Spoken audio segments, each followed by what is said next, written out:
used to be behind a laptop or a typewriter banging copy. Yeah, I hope you understand. So I want to once again say that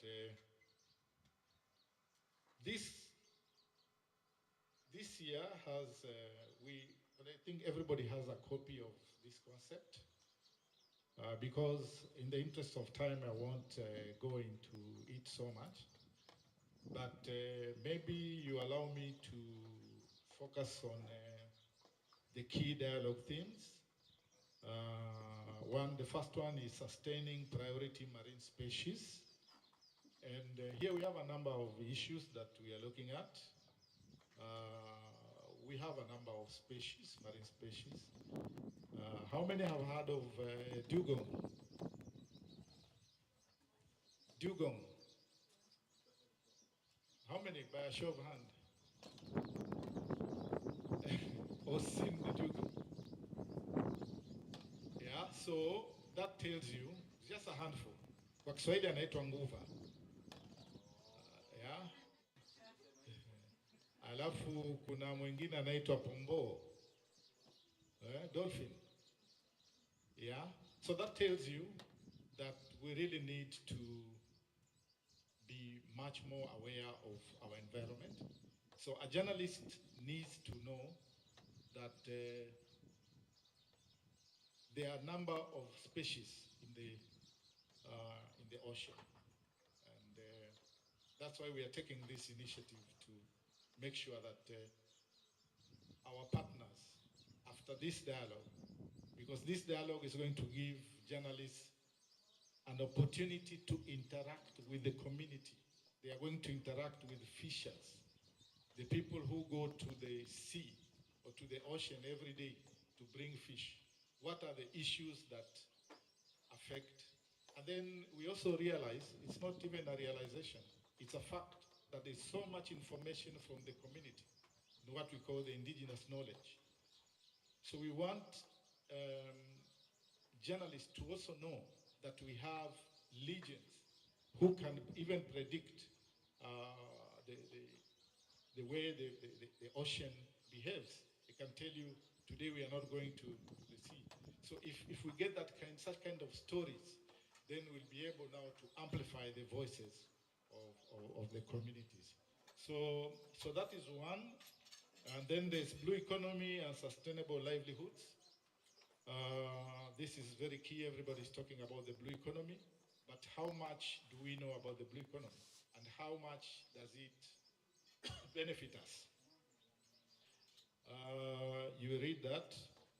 There are key issues here, finding the balance between sustainable use of the economic pressures, use and economic pressures, solutions, issues of alternative livelihoods. Why are people still cutting mangroves, yet they can have beehives in the mangrove forest and get honey and protect the mangrove.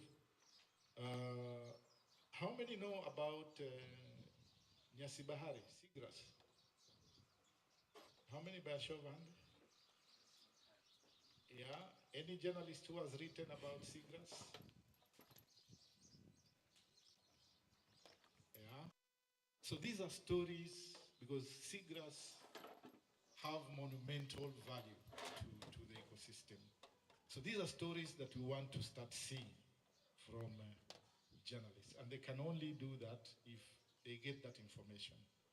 And this is the road, this is the path that we have taken to make sure that our journalists are well versed. Then there is community-led conservation. A lot of stuff. Tengefu zimejaa. Nani anajua tengefu? Waandishi, unajua tengefu.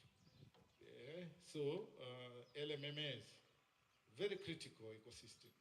And there's so many stories, a lot of politics, a lot of culture, a lot of science involved in this. So we want to start seeing these kind of stories. And we can only start seeing these stories if we move along.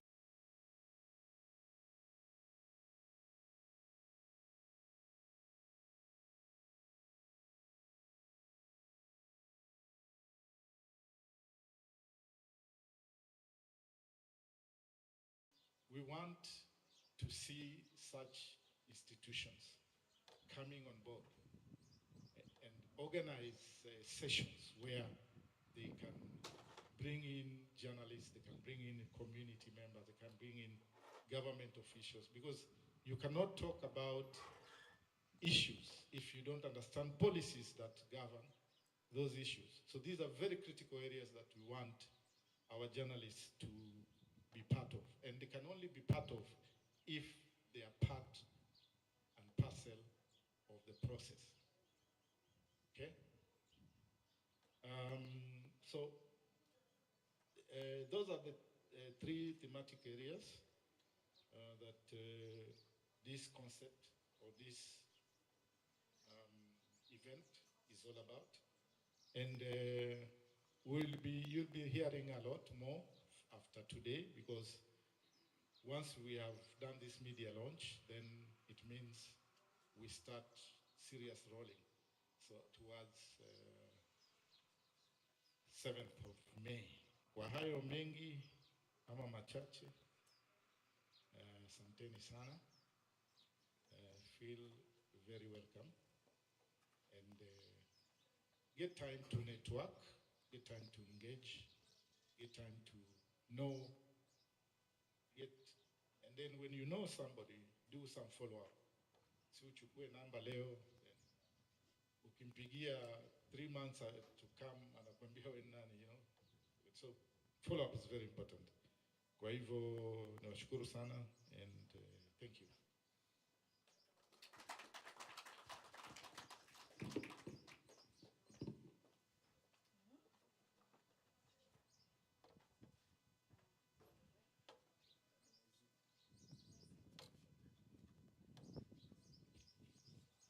Yeah, thank you so much for that. Natumai kuwa kuna kitu ambayo umeweza kusikia, si ndio? There are some names which are being mentioned in English that I ask myself, am I really in the right class? Then when he mentions them in Swahili, I'm like, oh, I know. But it's normal, yeah? Yeah, and in case you have any question, you can see him aside, or we'll open up a forum for that later. For now, let me welcome Waziri, one and only Waziri, all the way from Kilifi County, Blue Economy, Dr. Peterson. Thank you so much for coming. We appreciate you. Asante sana. Thank you so much, Pingo Ridge, for hosting us. The Blue Radio. Do you have a CEO or you are the CEO? The CEO, the media team who are here, fisheries officers, the BMU Chair Network, Kuruichu Chair. Good morning. I'm Chula Mwagona, the CC in charge of Agriculture, Livestock Development and Blue Economy from the County Government of Kilifi. And I'm happy to be here today. I received a call from Gilbert, was it? I think 2 days ago, inviting me for the annual environmental media dialogue. And I thought it would be better because I'm one of the key partners when it comes to reporting these issues. You see, when I was still in high school, my dream was to become a journalist. Nisimame yani mbele ya radio kwa TV. Somebody all the way from Ganze anione nikiongea. Mimi ni mtangazaji maarufu kutoka Kauma, kwa majina naitwa Chula Mwagona. But when I got the results, nikaona naitwa for applied aquatic science, things to do with marine. And that is the line which I've been, majoring on. Even before that, when I was young, we used to go do what we call fishing, huko ndani. And the way we used to do fishing, we were looking for the crabs. Usually we were advised by our wazee, you go there when it's during the new moon or full moon. That's the time when the water imeingia paka ndani ya mikoko. So the mud is a bit soft. So when you go find the burrows for the crabs, you'll be able now to put your hand and get hold of the small crabs. And usually you sleep facing downwards before the day uende kuvua hao nini. The reason being, when you put your hand like this, the crab will be asleep facing downward na haitaweza kukuuma. So those are the things which we used to learn when we were young. We used to see people doing reports, especially on issues of marine conservation. But kama ulivyosema, from 1991 ilikuwa niko grade ngapi hapo? I think I was still even nyumbani, sikuwa nimeenda shule. Up to now mambo yamechange. So first of all is to congratulate the entire team for the good work that you are doing. You see, we are doing a lot, but hata mtu hajui. Imagine being the CC in charge of agriculture, whatever I'm doing outside there, kama mamangu hatajua and I'm renting somewhere else, kama hata ripotiwa through media, what I'm doing maybe in the blue economy space, mamangu hatajua waziri anafanya nini. Charles, yeye ni BMU chair. He has been going into several workshops discussing issues of blue economy. But yakiachia kule, kama hakuna mtu yote mwenye ataripot, hata bibi yake mwenyewe hatajua. I think hata Mazera, not unless because your family wako kwa hiyo line ya media, but if you discuss things and fail to report, hata ule mtu ambao uko pale kwa ile nyumba anakosa kuelewa. So media is very important when it comes to peana information. Je, ni information gani ambayo unapeana? That is the big question. Tunaongea kuhusu mambo ya blue economy huko na but we find how we don't have any report kama I was thinking Bio7, let us not go there, sit and discuss issues like this. Wale media ambao hapo, wale journalists yote na kuingia ndani ya maji. We dive with you. We snorkel with you. We report with you what is happening down there. So that waone hii ni Matumbawe. Lakini hata tuambie this is Matumbawe. I don't know how many of us know what is Matumbawe. You see? Kwa sababu nataka hivi unajua vizuri kwa sababu tunaongea klasi. Matumbawe. Mwani. What is mwani? So you see? You see? Like ujui mwani. So it means you know kwa kuiona. But kule chini ujui inakaa vipi? You see, at times we follow. This is National Geographic. People doing very good movies of what is happening within that country. I was in Indonesia the other week. Kenya and Indonesia island we not. But even for us here in Kilifi, we have so many beautiful places. But because we are talking about the check up there's only one lady from Kilifi, Dr. Juliet Alice, ambaye anafanya ile mambo ya kudive na ndio ndio anatoa picha. But for us, kuona mtu wa media mwenye ameingia katika hiyo sector mpaka anatengeneza who is making videos in such a way that they can attract him. So sijui na mimi I think if somebody can specialize in your line ya kwamba from today I have heard about somebody who is doing it. I want to do diving. I want to be a very good swimmer so that from here I'll go deep na nianze kufanya mambo ya blue economy. I think hapo utakuwa mfika. Mimi ni kuwapia pongezi to all who are here. But there's one thing that I'd like to see media many times what people report. Sana it's the negative part which attracts so much attention. But the positive part huwa kidogo najua haipata ile attention ambayo inafaa. Mimi kitu ambacho naomba na the CEO ambao hapo utatuguide. Ya kwamba now we are running towards the week of 7th. If we can cover, I know we are concentrating with Kuruitu, but if we can start all the way from Mtwapa to Marereni and get a very good video or anything about to happen up with it, ndani ya maji na nje, then we run it, hata kama ni kwa TV station ama ni wapi before the main event, then the better for us. There was a time I had a meeting, we were discussing about sustainable ocean plan. Hapa Mombasa with all the stakeholders. And one of the things you don't understand.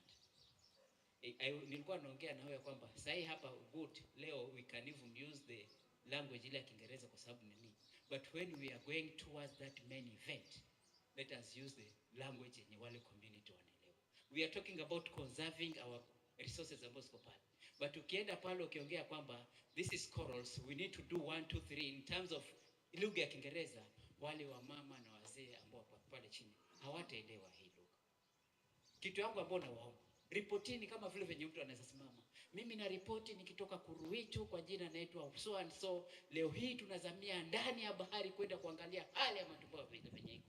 Na tumeona ya kwamba matumbawe yao tu yako vizuri, hata mbali ya kwamba kuna issues na mabadiliko ya hali ya.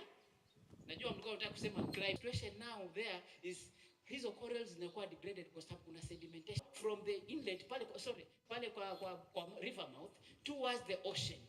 Then when you dive, you see the condition, the way it is, the way the water imekuwa disturbed because at the source or at the upstream there's a lot of erosion happening. So and all the sediments are finding their way into the ocean. Ukitengeneza hiyo a whole documentary, wangapi wenye watakuwa najua? The other day our MP Owen alikuwa anajaribu kuargue kwa bunge kwamba the river Sabaki is destroying our tourism in the coastal areas. But hiyo ikiwa ina evidence ya kuonyesha kwamba kweli videos are there showing how the river is disturbing our our marine protected area in Malindi, I think it would be very good thing kwa kila mmoja kuona.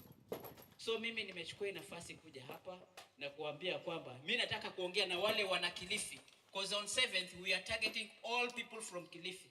Now from here bit either we're working with the government or county government or whichever part, let us invite all the people to come for the event in Kuruitu. And if this one is going to happen in Kuruitu next year,